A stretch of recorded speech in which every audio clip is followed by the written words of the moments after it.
And welcome back, everyone, to the Bitcoin Business Bureau. I'm your host, as always, LitecoinLeader. It's Monday. It's been about a week since I got back from Miami. I feel like I'm still catching up, but I'm about there now.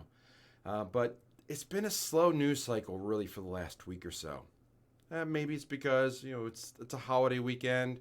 Maybe we're just coming after that. There's time off. I don't know what the reason is, to be honest with you, but a couple of stories came out. There was the Twitter and Elon and Charles Hoskinson, and I kind of like where that's heading, but I mean, it can't be worse than it already is. I've been banned from Twitter several times, but I digress. There's that story, and the other big story was that I think there was about 20 or 30,000 Bitcoin removed from Coinbase last week. So the on-exchange supply continues to dwindle. There's less and less. There's only a few million that are even out there. So it's going to be harder to do over the counters, and also going to be harder to do the exchanges. So we could be getting closer to like what I mentioned earlier and people asked me about, so I made the video. I'll point up here again to link that one more time. But how Bitcoin can go to zero and what that means. It's not a fear factor event. Not to flash back to Joe Rogan's show, but the exchanges could be shutting down because they don't have supply. So we'll wait and see where that happens. But it's been relatively quiet for the news. So I wanted to share something that I did from Miami while I was there. And it was part of the Shitcoin event. And my speaking portion was part of a DeFi panel. So I was on there with Patel and Kenzie Camilus. I hope I got his name right. I apologize if I don't, Kenzie. But he's these are two of the speakers that were at Shitcoin, and I met many of them, and they were great people. There were lots of people that were there that weren't great people. I'm sorry. Lots of people that were there that were great people, but weren't speaking. That's what I meant to say. Nothing against anyone. But there were lots of good people there both days of the event, and that's why you go to these events. You want to go to a meetup to socialize, to talk to people that are already like-minded because you already have things in common. You're in crypto. You like crypto. You have a freedom mindset. You want to explore that, and it's reassuring to be around people that think the way you do on some level, and it just furthers your own line of thought. So, the event, the panel, it was mostly like questions from the audience, and it was a tough audience because they all know crypto, but I kind of got through it pretty well, I think. So you be the judge. But it was a lot like AMAs. So I do AMAs every week. In fact, I'm doing one again this Wednesday right here on YouTube. It's free. It'll be at 8 p.m. Eastern, 7 Central. And it's the first time I will have super chats available. So we'll see how that dynamic goes. I've not done that before. So you guys will be the first on Wednesday night. But until then, go ahead and enjoy this video. It's about 20 or 30 minutes long. I hope you enjoy it. Leave a comment afterwards of what your thoughts were. And I'm just going to let it roll. So, all that said for now, enjoy the video. I'm going to close the drawer in the bureau. Enjoy the DeFi panel, and I'll talk to you tomorrow. Take care.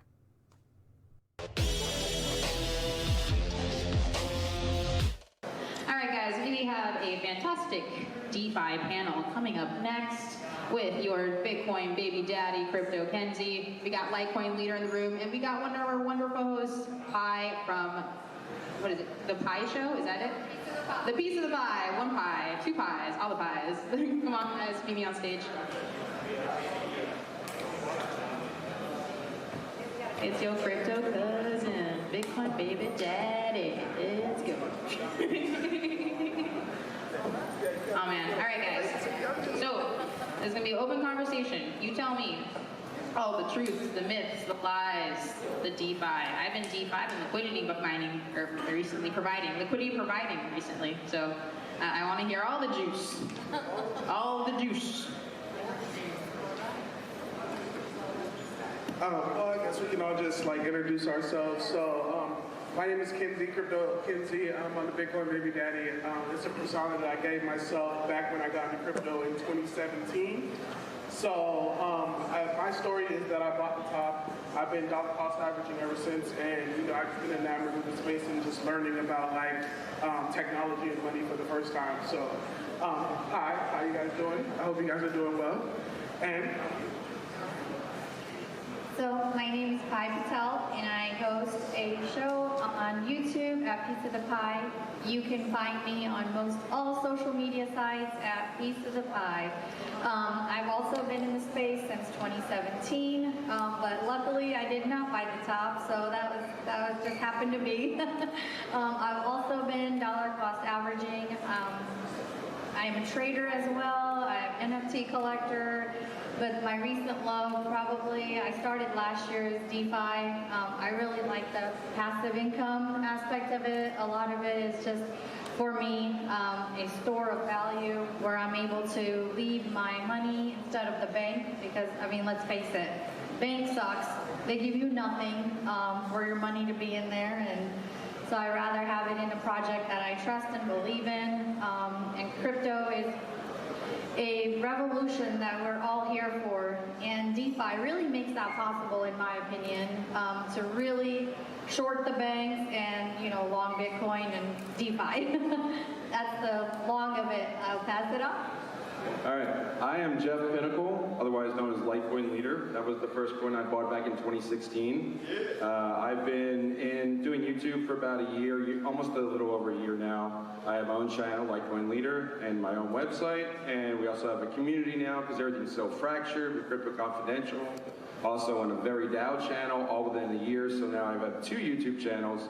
But I used to do real estate, I used to do investing, and I want to make my money, I want to do what the rich do because I want to have my wealth so I can do good things with it. So one of the things I've done is I want my money and my assets to work for me. One of the things, like, I got into masternodes, I got into staking, but now DeFi, the returns on things I'm already invested in is, I mean, it's unreal. Like, you get a project that you're already, like, involved in, and, like, if I can make more of those same coins with minimal risk, and like the perceived risk is way higher than the actual risk, much like it was for Bitcoin, I'm all over it. So that's what I'm doing now, and I'm educating people. My mission is that I want to reach as many people as I can this year, and I want to be the guy I wish I had when I started. So I think we're going to take a lot of questions. This is going to be very interactive. But in the meantime, is there anything else that you guys want to share, Kenzie? Yeah, so I guess this is more a question for you guys. How do you guys feel about leaving our money in the hands of developers, anonymous developers? For the past year or so, we've been seeing like multiple hacks when it comes to bridges and earning just a bunch of governance tokens that aren't valuable in the long term. So how do you feel about that versus how we leave our money in banks? And even though they don't give us a return, at least we're not like leaving our money in the hands of someone who's completely anonymous. Go for it. I don't necessarily feel like, okay, so let me rewind. It's not like we know all the bankers either. When you go and you leave your money in there, I don't know who that is. I don't know who the owner is. They never come out and shake my hand and say, hey, I'm the president of this bank. So, I mean, there's that aspect of it. And then I also try to, at least as for me, I look at a project that I'm investing into, try to go on there, read their white paper, see who the developers are, and try to find projects that don't look sketchy. I mean, there's going to be a lot of sketchy projects because this space is decentralized. And if they're giving you like 100,000% return on your investment, you should probably think why. You know, yeah. So, I mean, yeah, try to find good, solid projects that give you money, interest on your money way more than the bank. So, those are some of the things I look at. I am still all for short the banks, because no, forget that. Well, to build on that, I think that the old saying of not your keys, not your coins really does apply. But at some point, like the original thought of that needs to expand because you need to make your money work for yourself. So you need to mitigate the risk. So if you're with someone like a Celsius or Nexo that's insured and you can borrow against your assets to get your money to work for them again, that's worth it. And the fact that they're insured and it's a multi-sig wallet, and it also improves adoption because more people coming into the space, we need more people coming in. And those people are going to want those products, whatever those misgivings are. They don't know how much it is to hold those keys, but if we teach them as influencers and say, you're better off here versus being in a bank, yes, there's perceived risk, but there's insurance, there's this, there's that, and that gets like, oh, okay, well, I can now dip my toe into the market and be in crypto now because it's a product I want And even though like I don't have all the keys, and it may not be all of your crypto, it's just like anything. We all get started, we dip our toe and we see how it goes, then we proceed from there. So it helps adoption in my mind. And obviously, you know, it's never safe to go ahead and invest all of your money into one project. Don't drop all your eggs into the one basket. So that's another aspect of it as well. What do you think? You guys are answering my question. I guess we can come up with another topic unless someone has a question from the crowd. Yeah. Let's take a question. I don't think anyone has a question. No? Is everybody not in DeFi in the room? I think people are tired of NFTs. It's been a long day, man. No, but it really is, because like we're coming on here and then there's like project after project after project after project, and it's like sensory overload to a certain point.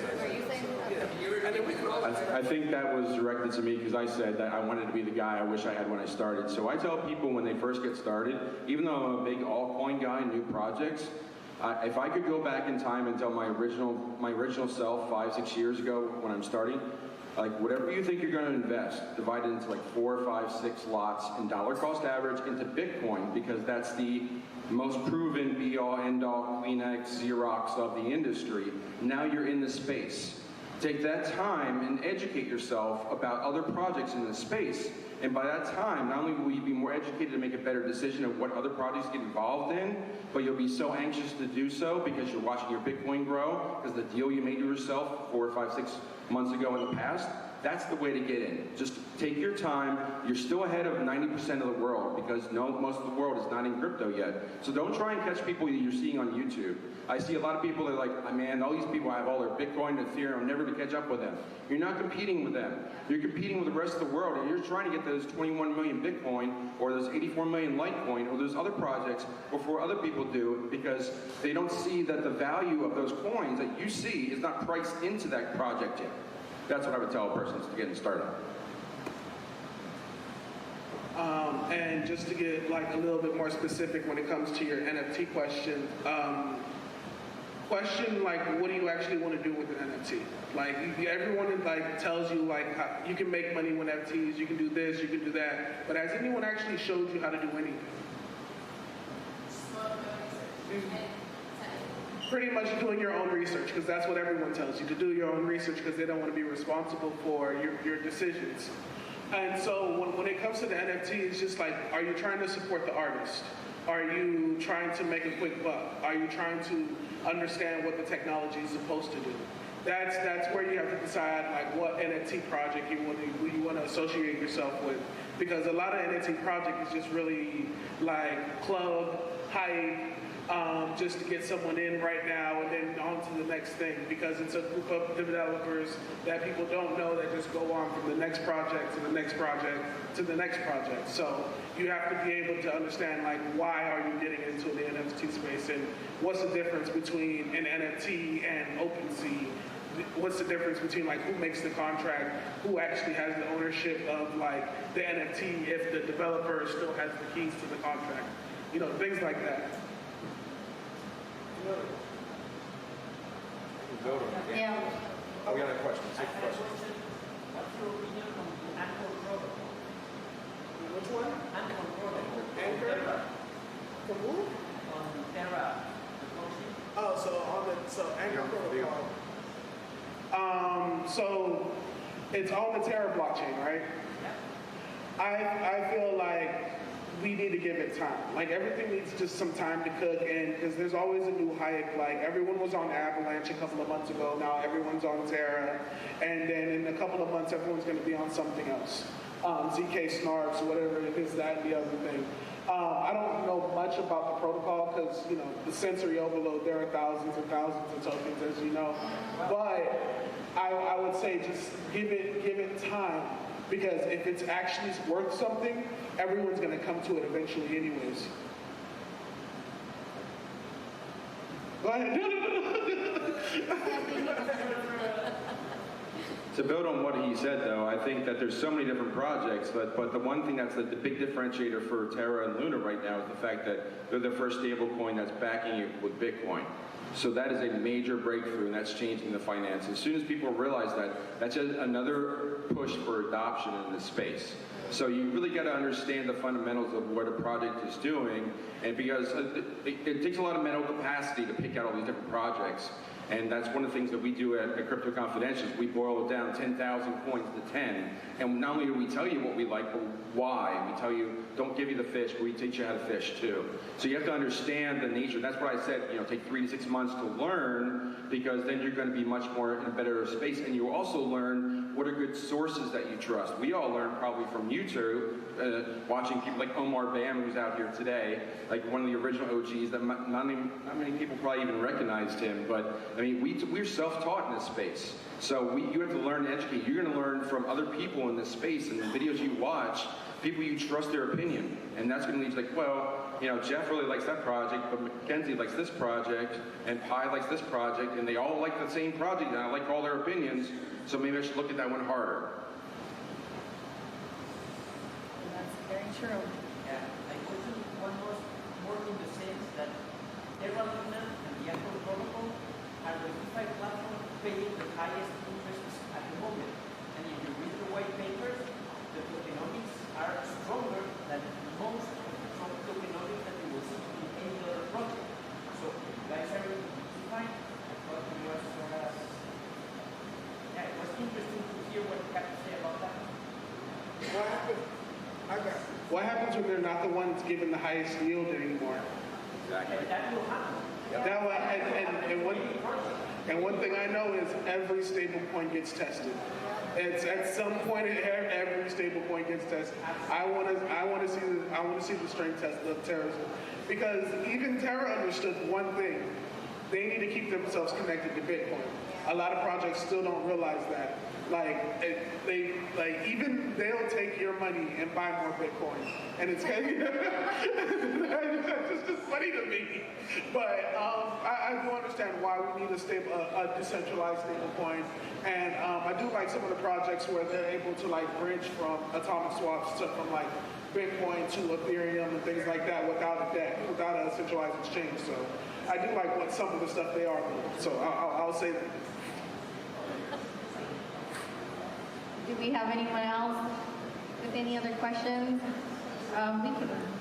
Do you want to expound on something that you're working on in the DeFi space right now? Sure. So I just did a 5-part series on my YouTube channel on Nexo to explain how an asset-backed loan works, starting with real estate, because almost everybody understands borrowing against a house. Yeah.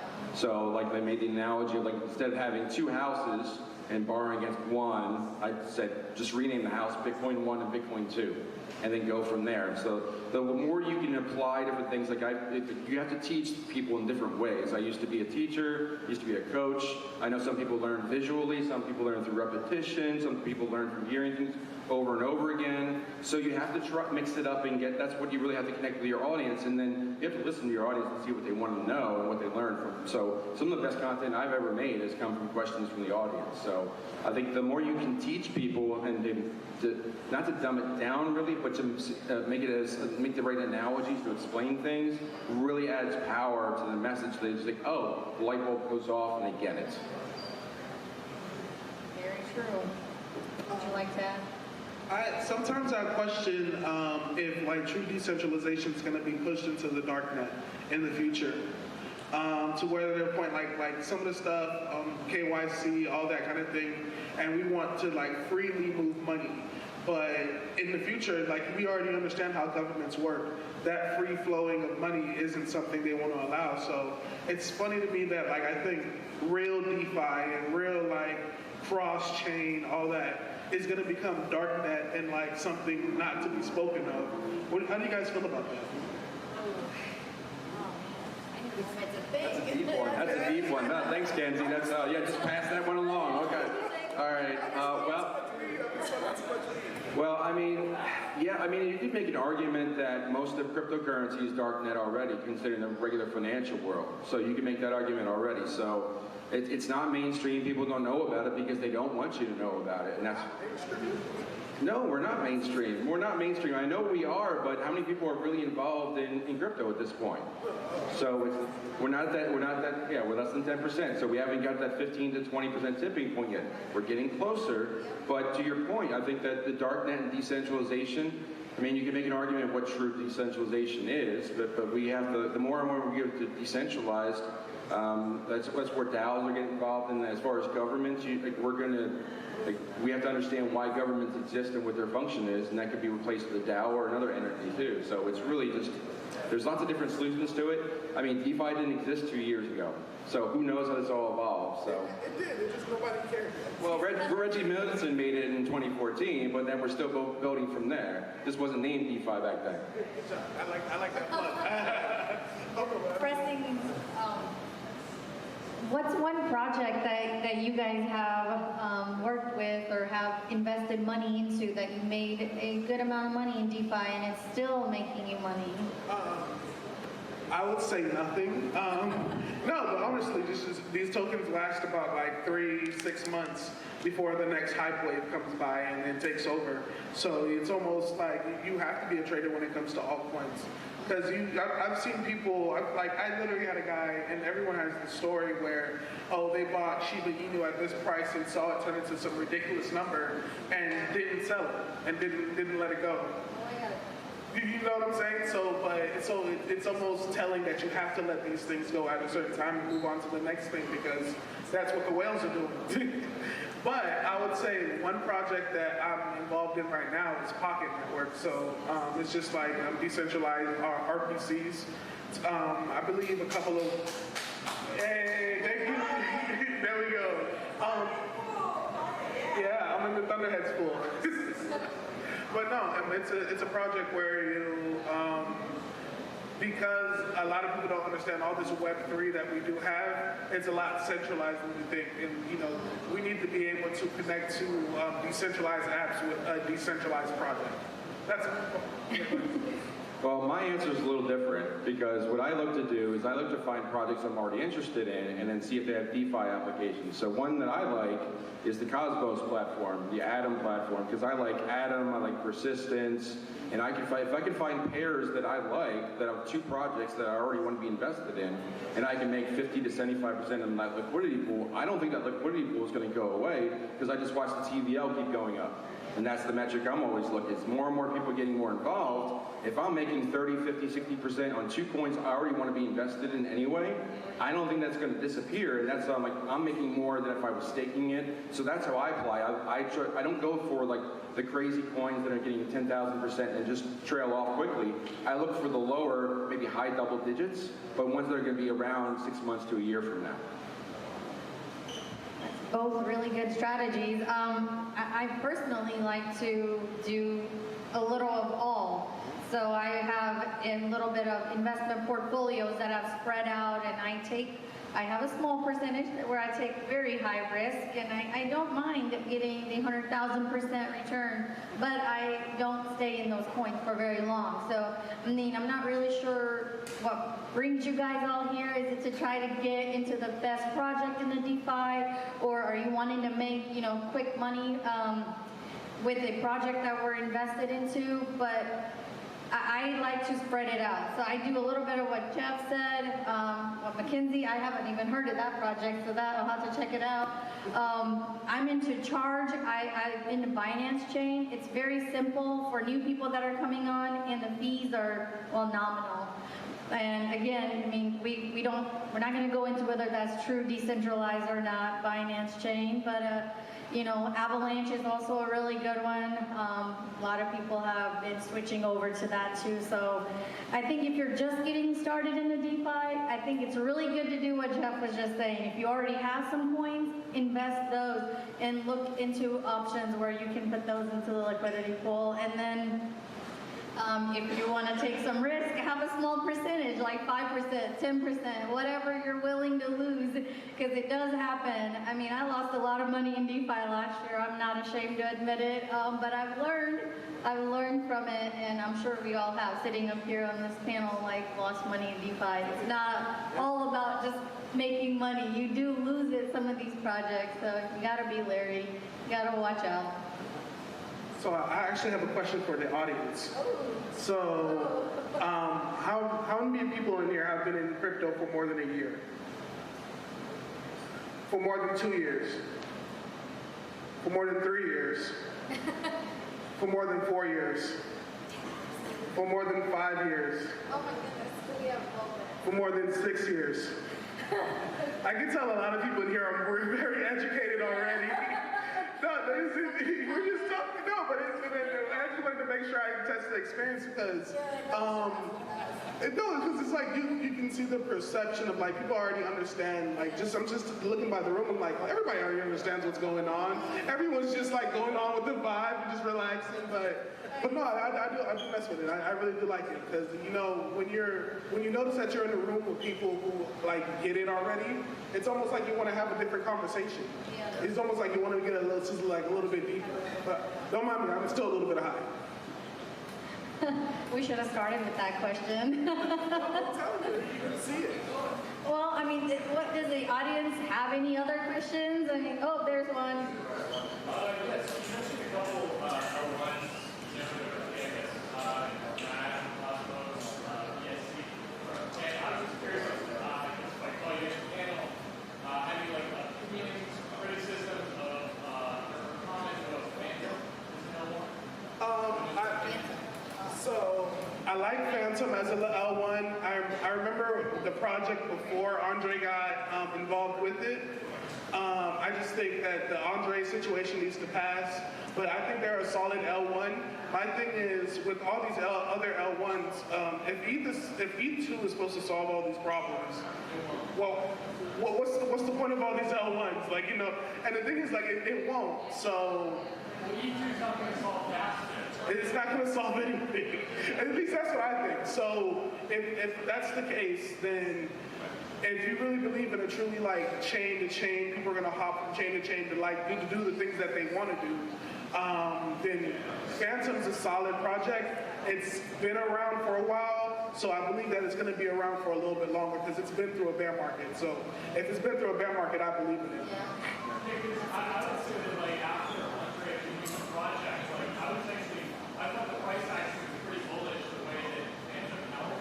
Yeah, because I thought that was interesting to see that dynamic. no, because if we truly believe in this crypto, then we got to believe in coins and not people. And so you have to be able to believe that someone can step away from it and it still succeed. And if it can't succeed without that person, it was never truly decentralized. That's why I'm a little worried about ETH right now, but we'll see. Thanks for answering. I don't have anything to add on that.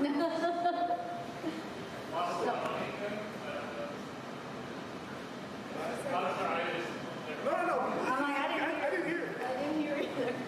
Well, I just said that you mentioned losing money. I didn't know if it was in DeFi, so I didn't know if it was like, oh, I lost a lot of money. No. You gotta know how to take your risks. When you're watching developers move from project to project or chain to chain, you got to be able to take that risk of trying something new. And of course, I got rug pulled on stuff on Phantom, but it doesn't change the fact that I'm still bridged over there using. I don't even know what I'm using over there right now, but I'm using something. Yeah, the gas fees are cheaper. That's what. What's the safest way to DeFi? The safest Way to DeFi? Man, none of this stuff is really DeFi in the first place. I mean, again, I go back to the point of where if you're in two projects and they're on the same chain, like what I do with the Atom and Cosmos and Persistence, you just go onto their DeFi platform, you're already in those two projects, and you just put into a liquidity pool with those two projects. That's the easiest thing to do. I mean, then you have like a Kepler wallet, which is an extension, you just put the coins in there, and you just put them right there on the Osmo platform, and you're done. I mean, it's really, the key is really just like anything in crypto, try it. You can find a YouTube video about how to do the osmosis platform. You can find a video how to do it, and in a couple of clicks, you're like, for $100, you're trying it. And just like you dip your toe in it, and you see the returns, and you just build from there. But like, a simple platform like that really makes it simple. Do you guys know about hedging when you're doing this kind of stuff, or do you advise to that, like taking a loan out like on Aave and then what? Like taking a loan out on Aave, which will also give you some like APY, and then putting it into like a stable coin for like liquidity providing. Is that? Oh yeah, I mean, of course you gotta learn how to hedge. You can't know. The thing is, like, people don't understand how to use leverage, and so when they're borrowing and lending against their crypto, they're thinking more of it as like a casino game, or like, because you have to think about it. A lot of these DeFi platforms are gamified because they're used to target like a younger audience that doesn't really understand what they're doing. But I have no problems with lending platforms at all, because you're pretty much given the power of hedge funds with any amount of money for the most part. So do as you will, you know. She has a question. Security is what are your favorite tools for DeFi? Favorite tools.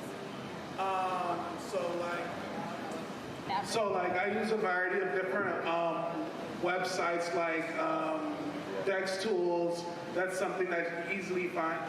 I also use like Dex Screener, L2heartbeat.com to like look at different like values.